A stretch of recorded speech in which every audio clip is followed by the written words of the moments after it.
Welcome to Cultivating Creative Minds and Bodies. My name is Janice Pomer, and I've been a dance artist and educator since 1976. Currently, I work in schools, studios, and cultural centers dancing with movers of all ages and abilities. I also create dance resources and study guides for boards of education and for dance companies. I've written 3 books for Human Kinetics. The first one was published in 2002, and the most recent one in 2022. My most recent book focuses on elementary dance education, and today I'm going to share with you some of the concepts I use when I'm introducing creative movement to students in the primary and junior grades.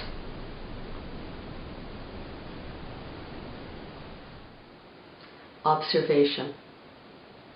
One of the things I like to do when I'm working with elementary students is start each of their movement programs with a moment or two of observation, quiet observation, internal observation. I'll give them a visualization that lets everybody know the theme that we'll be working with today, and to prepare their minds so that they can then work in their bodies as fully and creatively as possible. In elementary schools, most of my programming connects with nature. I love using it as a theme for movement. So water is a wonderful one to use. So an example of our observation that's internal, I'll ask everyone to close their eyes and to imagine an ocean. And the ocean is large, and it has waves that rock up and down. The waves can be huge, or the waves can be more modest, but it's always got a sense of movement and churning. And then I'll ask them to perhaps visualize a puddle. And what does that puddle look like? Does the water move? What moves that water? Is it wind? Is it your foot? Is it something that falls down into the water? And then, if something does fall down, what happens? Are the waves rushing, or the ripples rushing from one side to another, or do they expand outward in a circle?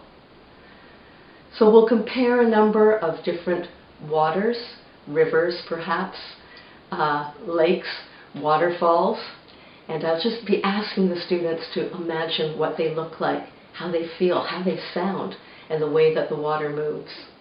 And after a minute or two of comparing in our mind's eye all these wonderful natural water elements, I'll ask them to open up their eyes, and then we're going to be sharing our observations so that we collect a lexicon of words, water words, that we'll be using throughout our movement practice for that day. So to create this word list, I've got a flip chart beside me and a magic marker, and I'm going to be asking students to tell me different words that they came up with that describe specifically the way the water moves. So yes, water moves fast and it moves slow, but I would like to know how it moves when it moves quickly and how it moves when it moves slowly, so that by asking for specifics, I'm helping the students articulate what they've seen more clearly. And it's an incredible process, because a group of grade 2 students can basically create a list of 30 very clearly defined water action words in the course of a minute or two. And they see the evidence of their learning. We get the drips and the drops and the splashes and the ripples. We get the swooshes and the splashes, the crashes and the falls. We get so many words. Sometimes we create poems out of them. We get words that sometimes the teachers are like, what? They know cascade or undulate. We get tidal flows and tsunamis. So all of these words are really potent material for us to do our exploring with. And I leave that piece of paper up for the entire class, and I'll bring it back if we're continuing our work on water for following classes, because it's inevitable that students are going to be saying, I thought of more water words, I thought of more water words. And over the course of our water dances, sometimes we create 2 or 3 pages worth of water action words. And those words are going to be what we work with for step number 2, or stage number 2, which is explore. You're going to be asking students to spread out throughout the room, to remind them that they're working in their own personal bubble, and though they may be moving throughout the room, they're not going to be interfering with anyone else's exploration. And then you will ask them to find an opening level, maybe standing just in neutral position. You might want them sitting on the floor, standing up, but when they've come to that starting position, start them off with one of their water words. And you can make the exercise of exploration ebb and flow just as water would. You can start small. Maybe ask them to ripple their hands or their arms, or find a way of letting their torso ripple back and forth. And then take those ripples into waves, getting larger and larger and larger. And after the large waves, you want to bring it down to something small again. Isolations. Use the list that the students have created to help you find ways to animate their movement. So even for teachers who have no movement experience, who may feel like, no, I can't do this, you have all the tools you need because your students told you the words that they think communicates the way water moves. And so let them explore those words. There's probably the drip and drop, the pitter-patter. So those are wonderful for hands and feet, slow tapping, fast tapping, tapping on their bodies, tapping on the floor, creating patterns. And look, bubbles with the shoulders. Keep finding different body parts, different levels, different timings. And really, when we're exploring and when we're creating, it's like telling a story. It's got, again, highs and lows, just like a story. It's not all action-packed the whole time. You want to be able to sustain this exploration work for 2 to 3 minutes. And that can be done by varying the degree of movement that you're asking students to do, by changing the different words, and also by asking them to be specific with their actions, whether it's full-bodied or isolations, traveling around the room or on the spot. But at the end of it, use some quiet, calming water words. Could be reflect. It could be still, freeze, melting. Words like that to just bring them back in to place, to find their breath, to calm their minds and their bodies, and get them ready for the next stage where they're going to be creating. Now, the creation process that I like to do with elementary school students changes whether it's primary or juniors. With the primary group, it's a collaborative creation. So you will be facilitating the dance, not creating the dance. The students are still always the creators, but you will be helping them by leading a discussion afterwards where they're going to share their favorite water actions, and you'll be letting them speak to share sometimes, but what I find most helpful is to get students to share by illustrating. So I may divide the group up into 4 different areas and ask people in one area, can you all show me your favorite wave action? And another one to go through that with every quarter so that there's always an audience to watch the students as they're sharing. We're watching them because we're learning from them. We're noticing, students are noticing, I do a wave pattern just like that, or oh, I like doing that one. So that when it comes time to decide with the students, how do you want to structure this dance? Should we start with waves? Should we start with something else? And so the students can contribute their ideas. You'll use another flip chart so that you can start writing out the order of movement. And after you've got 3 or 4 elements down, start practicing with the students. This isn't the type of dance where people have a specific place and people have a specific step. You're still allowing for students to interpret the moves. So if you're saying that we're going to start off with those slow body ripples, everyone's going to be rippling through their bodies differently. And if sometimes the group has a certain configuration of people, and the next time you practice it, people are in different positions, that's great, that's fine.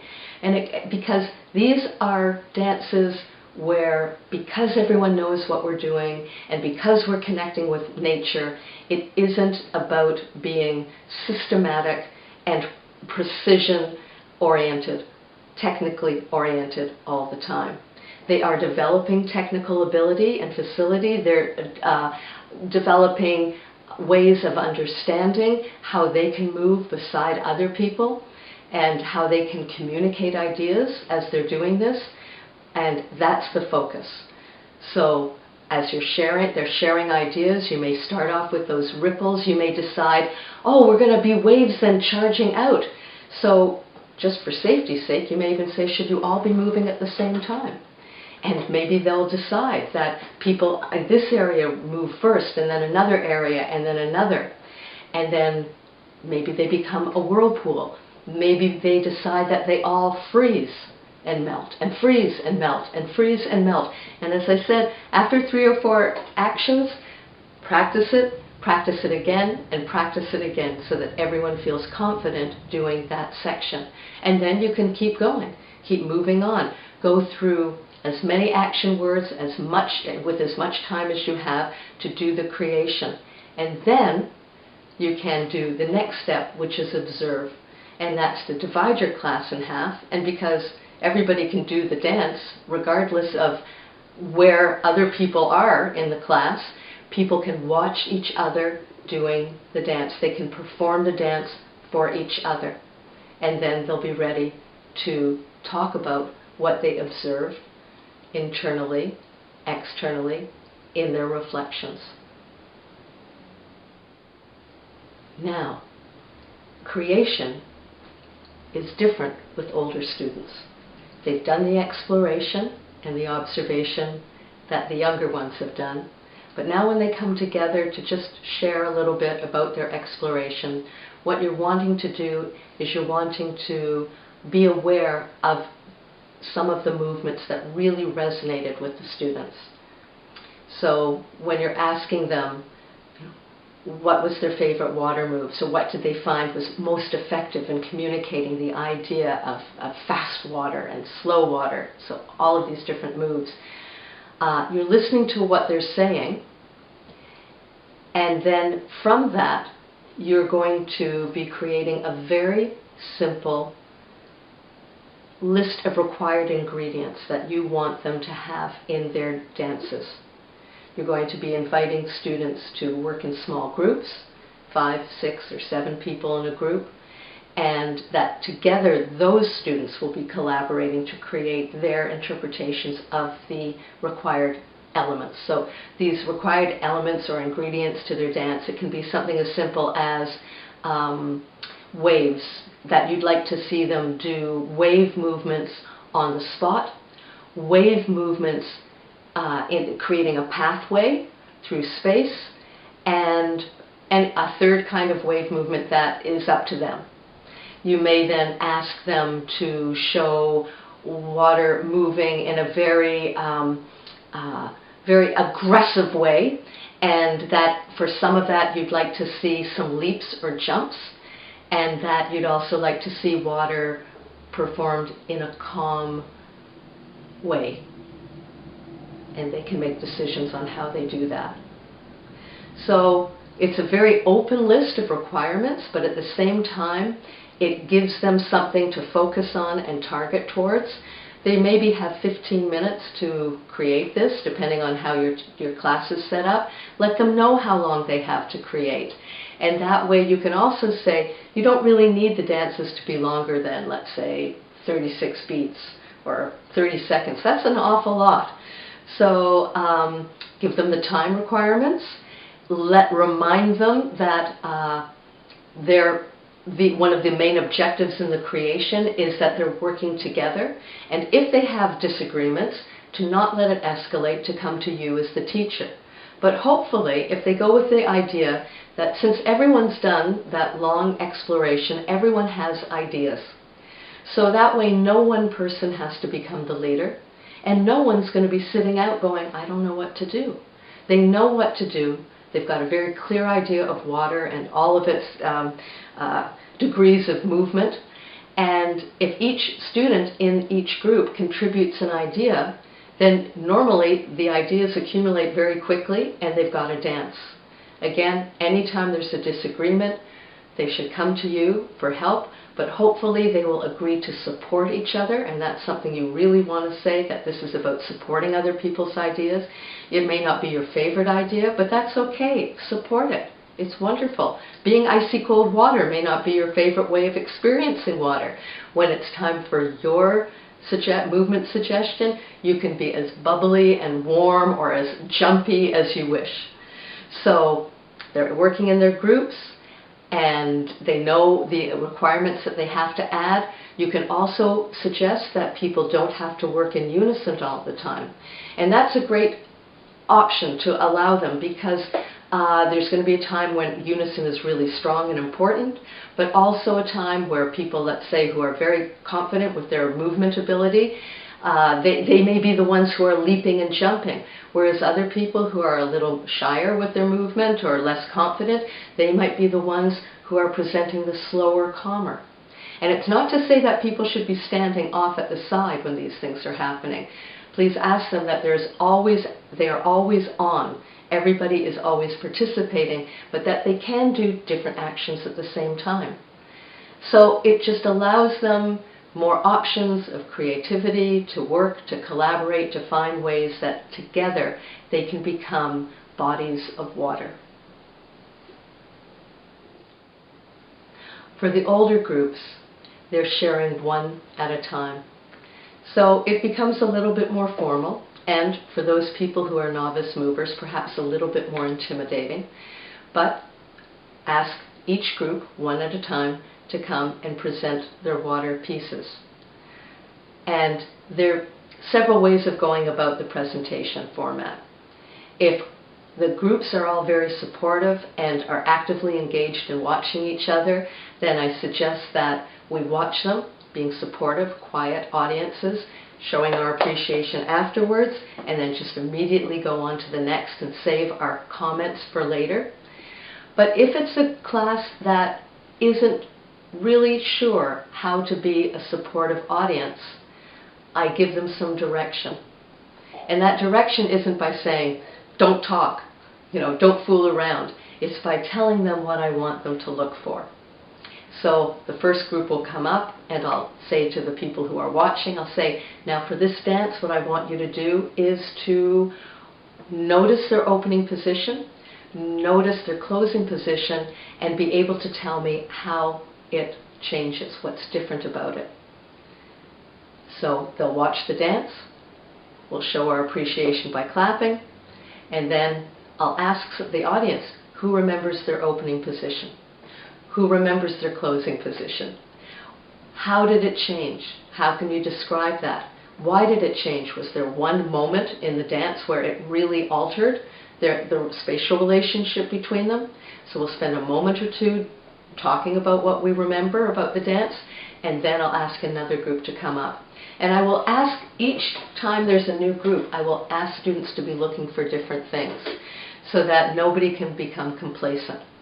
And again, I always feel that it's not that people want to